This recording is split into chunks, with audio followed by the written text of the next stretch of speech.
आज भोलि चाहिँ प्रधानमन्त्री बालेन शाह बन्दै छैनन् भन्ने कुरा चाहिँ मिडियामा चाहिँ हाइलाइट गरिएको छ र कुनै पनि नेता भेटिन्छ बालेन शाह प्रधानमन्त्री बन्छन् भनेर प्रश्न गरिरहेका छन्। कसैले कसरी चाहिँ जवाब दिइरहेका छन्। यो एकदमै गलत हो है साथीहरू, किनभने बालेन शाह प्रधानमन्त्री बन्छन् भनेर नै चुनावमा गएका हुन्। चुनावमा चाहिँ बालेन शाहलाई प्रधानमन्त्री बनाउनलाई जनताले मत हालेका हुन्, यसमा दुविधा छैन।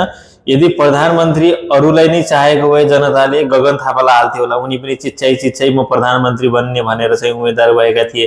हर्क साम्पाङले त झन् म बन्छु प्रधानमन्त्री भनेर चाहिँ हिँडिरहेका थिए। कुलमान घिसिङ म आफै बन्छु प्रधानमन्त्री भनेर हिँडिरहेका थिए। जनताले पत्याएनन्।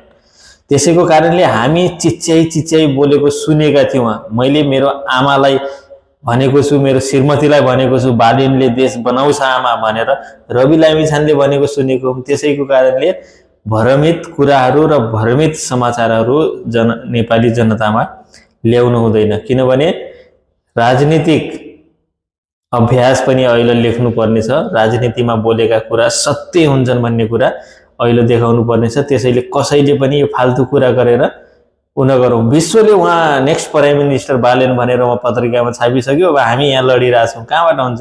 त्यो भएर हुँदैन।